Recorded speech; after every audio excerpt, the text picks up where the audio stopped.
Hi guys, this is Arif from TechShare.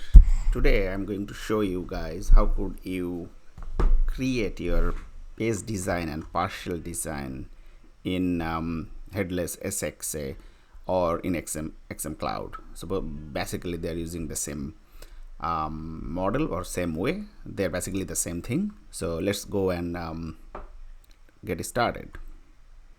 Alright guys, so let's go and so I have this Sitecore 10.3 installed, and I already have a couple of sites set up in my headless tenant. And how I did that is very simple. So if you have installed the headless SXA, then you would have seen all those different options, especially this headless tenant folder and headless tenant folder. So I use the headless tenant and I created a couple of sites already here running. So under that easy shop website that I have configured, so what I am going to do now, and I will also explain the internal way of how basically headless SXA resolves those different base designs, partial designs, and things like that. So idea here is I have a home page now which I have set my page design. So if I go here, and then you will see that I have basically under the page design I have on shop homepage design, right? And here you would see that I have basically so in the this is the folder, and under that home page I have this feature home page design, and in the feature home page design I have used those three partial designs. And if I want to expand my partial design, then I have grouped that one as a feature home, and underneath that I have created three partial designs. And each of the partial design, if I go to presentation details, then you would see I have basically used a couple of renderings. So here I have used the header rendering, and in the main component I have used those three different renderings. Now they're all working fine. So what I'll do now, I'll create another underneath that home page. I'm going to create my new page, right? And we'll see how we could map that page to a certain design so that we can manage it, efficiently and easily. So the next page I'm going to do is my feature product page. So what I'll do is I'll go to my template section, and under my project where I have all those sort of template and things defined. So let me go and grab my a new template. So I'm going to name this template as feature product page, right? And here in the base template I am going to use, so my installation I understand is a bit so instead of using the page design I have the app root. It's still be fine. You would be able to see everything working fine under that.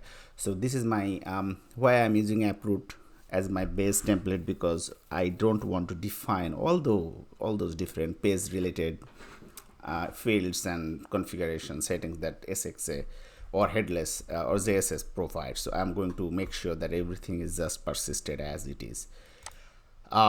So that's all. And so I have created my feature page design, and you see there, and now I just need to change the icon so that it looks a bit better comparing to what we have at this moment. So feature design, let me put a something like anything basically. Well, let me do this one. Let me use this one, and then I have saved this one. Right now what I'm going to do is I have created my template. Now I'm going to create my page, so I can create my insert option, but for now, just to save some time, I'm just using my insert from template option, and here I am say feature product feature products. So this is my sort of my page that I'm going to design now. Now feature product, if I go to my presentation details, or if I basically go and preview my feature product, then you would see there are certain things like header and footer, they would automatically appear here, because that way I have set my sort of, the data source is not defined, that's why you cannot see. But yeah, just don't worry about that one here. So what I'm going to do is this feature product, I am going to now have set my so what I'll do is I'm going to create my page design here, call it feature product page. In the feature product page, I have not yet created any obviously partial design, so I'm going to create my partial design, and I'm going to group it because partial design ideally will be a couple of them grouped together, or maybe you can create later on any other partial design. So obviously it's always better to create a folder. So here I'm saying that it's my feature products, and underneath that this is a folder basically, and then I'm going to create my partial design. So let me create a partial design called maybe let me start from the beginning. Header feature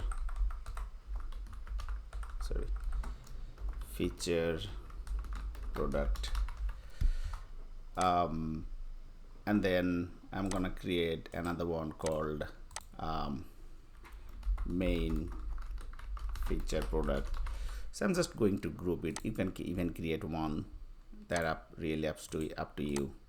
And then here I'm gonna say that anything like maybe promo feature product that you like. Now here in the header, what I'm going to do is I need to go to presentation details, and here what I'll do is I'm going to basically add some components that I already have. So here let me use the navigation component that I already have, and I'm going to put it under headless header.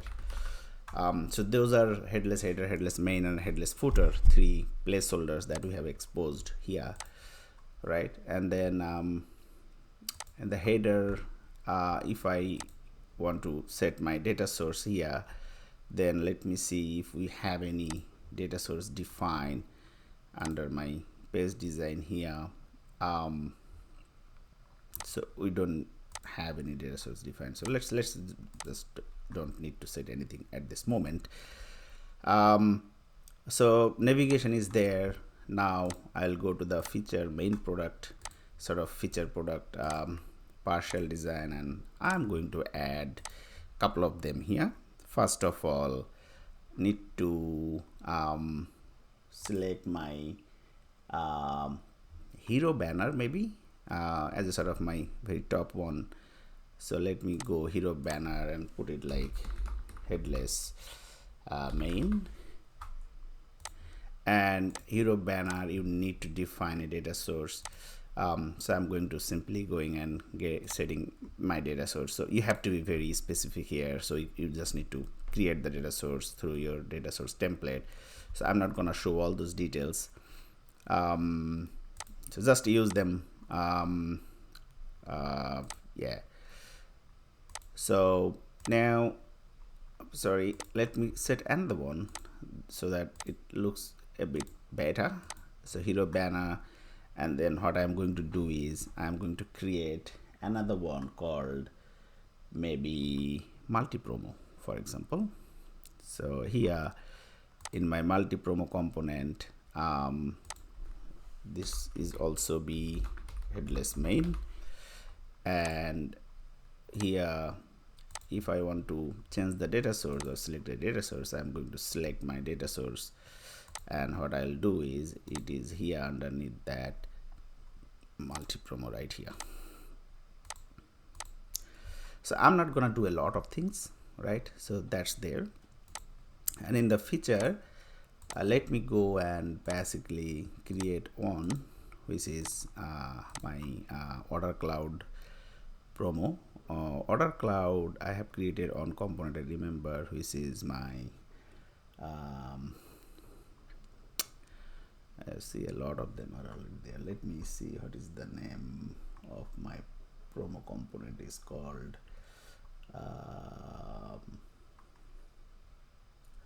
Product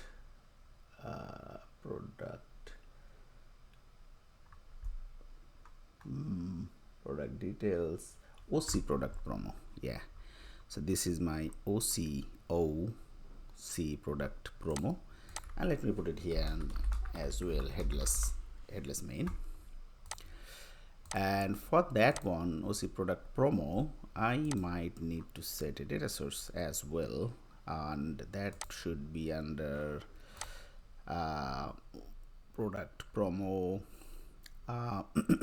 order cloud product promo. Let me see, heading 1 2 3, product category, product, where is it? Not here, this one. I'm pretty sure we have some sort of data source somewhere defined. Otherwise we can create a obviously one component data. There you go, OC product promo.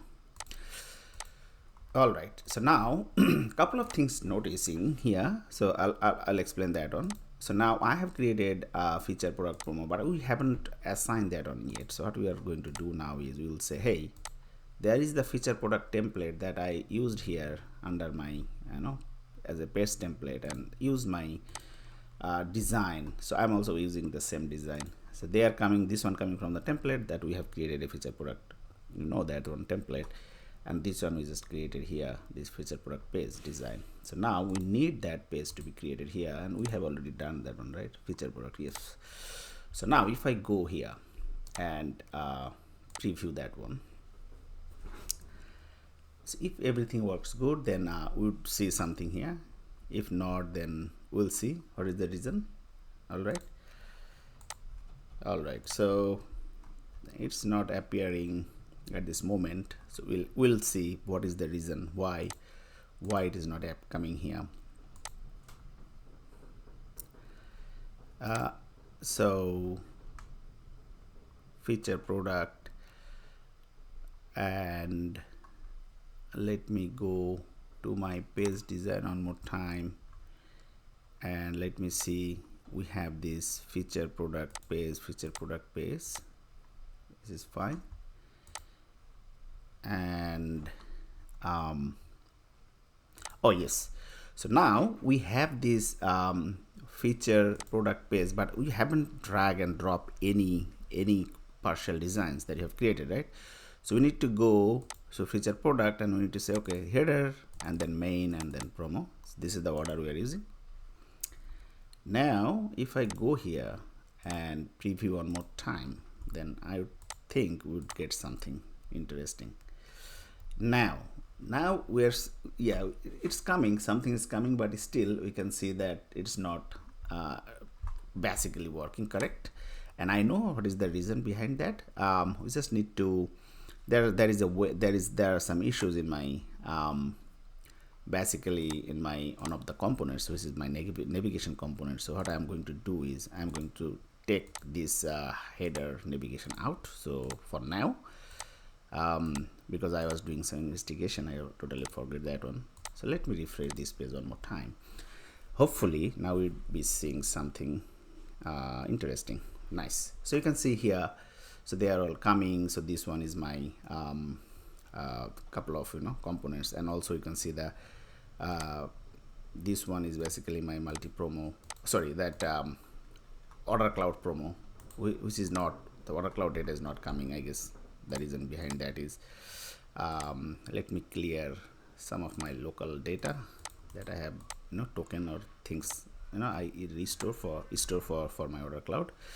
So let me remove that one and let me refresh that one. Then I'll basically explain a couple of other things. Now you can see all those different components that I have set through my page design. and partial designs, they are all coming fine. I mean, this is basically the same thing that we normally do in our SXA side, right? So this is the same as SXA headless. Now the main interesting thing is I'm going to explore you guys the layout response. Then you would see something interesting here happening that we don't know when you are going to create this kind of design at the very, sort of a scratch at the, scratch you are creating. You really don't notice anything. But if you are to upgrade your Sitecore to the latest version, then you sometimes see that your component is not loading. So you have to understand something here in the partial design settings and the partial design, all those different placeholders that automatically Sitecore creates for you. So in the header feature product, you can see there is a signature called header feature product, and at the same time you can see here there are some partial design placeholder. So header feature product, so there is a header feature product, and then you can see here they are basically using the same placeholder key, but they put the SXA and dash as a sort of a prefix. And this is really important, guys. Don't ever forget this part.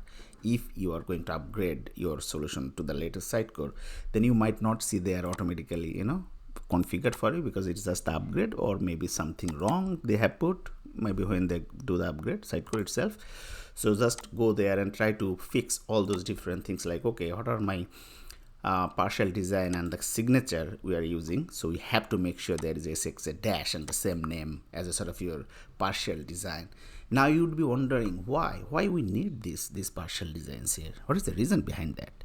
Well, so now if I want to show you guys the response, then you would see what is going on here. So in my console, let me go, and you see a lot of error. Don't worry about this one, but I'm going to show you guys this layout response here. So in the route placeholder, so normally or ideally, if you see all those components that I've created in the page, you would see, for example, under that headless header, you would see those components right underneath there. But here for header, that's fine. For main, very interesting thing is you cannot see, or you don't see any components directly here under this headless main. Instead, Sitecore uses this partial design dynamic placeholder. What is that one? So we did not use partial design dynamic placeholder anywhere. We are just simply using my component, and there is specific components. So we have used a couple of components. So if I am to show you guys what are those components. So this is product promo, we use those. There is no partial dynamic design placeholder, whatever. We have used this hero banner, they are hero banner, so there is nothing I have done here. But interestingly, this partial design dynamic placeholder components, it was basically as a sort of a standalone or OOTB out of the box provided by Sitecore. And those components, components are really important, especially when you are using or when you are going to solve some dynamic placeholder, because here, so they are using this partial design dynamic placeholder because when you are using partial design, then you can add 3, 4, 5, 6 different components in that certain partial design. And Sitecore basically provide or wrap all those components under this parent component called partial design dynamic placeholder. And inside that component, there is another child called placeholders, where you would see, and also these important things, this SXA main feature product, see the key, they are basically the same key, placeholder key that we have set. And here you can see all those components that we set, they are coming here. Now, how Sitecore basically rendering system or JSS goes inside that and resolve them, that's basically the magic defining inside that dynamic placeholder. See here, this is my partial design dynamic placeholder, and it has nothing but a placeholder, and we are providing the rendering here. Once we are providing the rendering here, it basically means all those 3 or 4, whatever the number of components that we have added under that partial design placeholder, they are basically resolved automatically through there. And that is happening internally. We really didn't know that what is going on, how they are solving, or what is the purpose of partial design dynamic placeholder. Sometimes we don't know that part. Now you know. All right, so yeah, I think that's all for today. I hope guys you get some idea that how could you define your partial design page design, and what is internally happening to make things working together by Sitecore. So this is something, will give you some idea. I guess the next video I'm gonna show you guys how could you also use the new feature called what is it that let me show you guys here. So in the content editor, you see there is another thing called page branches. So we did not see that one before, but it comes here. So you need to understand what is the purpose of this feature, page branches, and how could you use that page branch to allow different insert options, where you needed, like, you need sort of a, based on your certain maybe rules or things like that, you want a separate sort of insert option so that customer can have or create different page types and things like that. So I'm gonna I'm gonna basically present that one in my next video, but for now I guess you will have some idea now. That's all for today. I'll catch you very soon. Bye bye.